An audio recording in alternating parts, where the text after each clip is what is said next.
You're becoming a society that's divided. And that's one reason why I'm here. The reason I'm here is not because namumulitika ako, but the reason I'm here is because as a common Christian, meron po kasi tayo, meron tayong responsibilidad.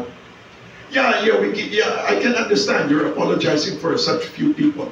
That just simply means to say that there are not that many people really that deeply interested or committed. But we're not blaming them. But I'm just saying, we cannot blame you, but I'm saying that meron po tayong pagkukulang at pag hindi tayo kumilos, may mangyayari sa atin. Scripturally, you understand. You understand, yung sinabi gano'n na the Lord is shaking the foundations. Yung talaga tayo. Now, as somebody who's come from UCCP and Bishop Pring being here, we understand, we understand these concepts, Galing tayo dyan, Galing po ako ng seminary. Galing po ako ng divinity school sa Silima. And I grew up, theologically. Ang pag-iisip ko talaga is liberation theology. Ang hindi ko na talaga matanggap is armed struggle. Pero alam ko kailangan talaga may pagbabago. So in my quest, nakakatuwa naman ng Diyos. In my quest, the Lord allowed me to go back and pastor a small group of people, of young people. Nagsimula kami from 25, na naging 100, na naging 200, na naging 500, naging 1,000, 2,000, 3,000, 4,000. Pagkasama po kami umangat ni Kibuloy. Kaya lang si Kibuloy, during that time, talaga naririnig ko na he was appropriating that he was the Son of God. Ang joke nga dati, paano naman kami? Anak din naman kami ng Diyos, di ba? Ang lagay kay ikaw lang. Parang medyo may mali yata ron. Parang gano'n. But anyway, no offense, man.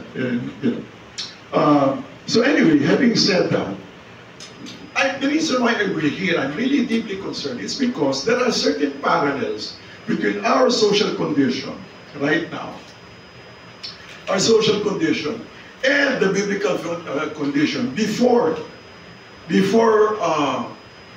Israel was captured by Babylon, and they were deported to Babylon, and Israel went into exile.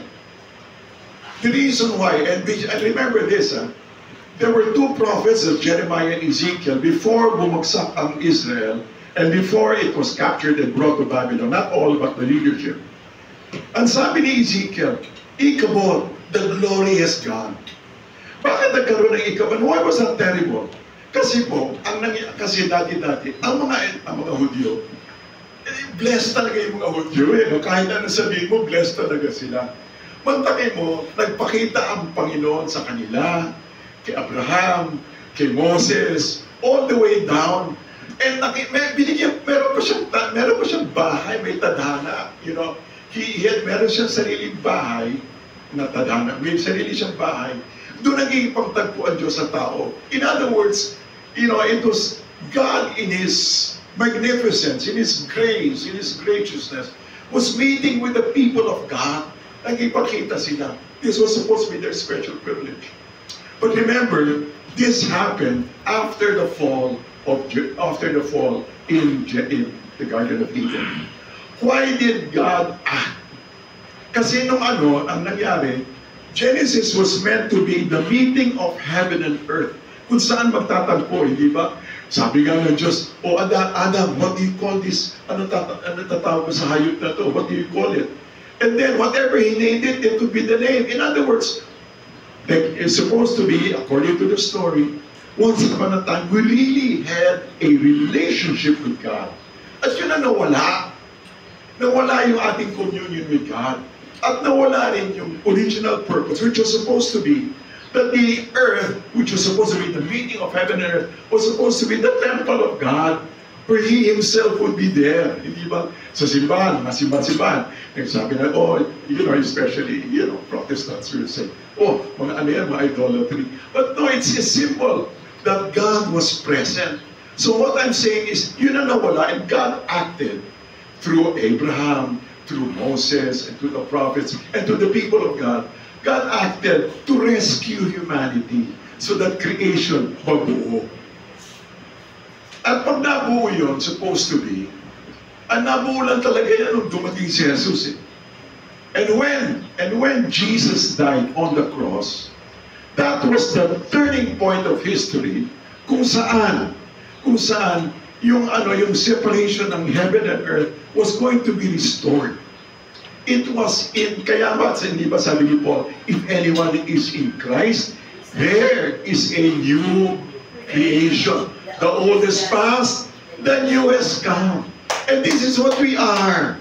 We are the people of the resurrection. Amen. Amen. Come on, you can give us a clap. We need to cheer ourselves up. We need to reassure ourselves that we are the new creation. Kahit na gano'n itsura natin, kahit na mali-mali tayo, ang dami natin sabit. But this is something that has happened 2,000 years ago, and it is our privilege and our responsibility. Because if we are unfaithful, kaya na hindi ba niyugyug sila eh.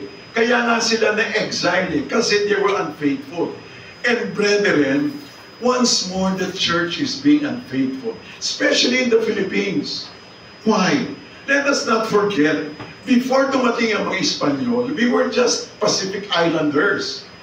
But it was Catholic Spain that brought us together. Catholic Spain brought us together. Kahit na mali-mali yung kanila pag-iintindi, they brought us together. They made us into a polity. They made us into a colony. You know? Ngayon, after 300 years, dumating naman ang mga kano. Itong mga kano naman, may mga mali din naman talaga. Grabe talaga. I don't want to talk about it now, but later.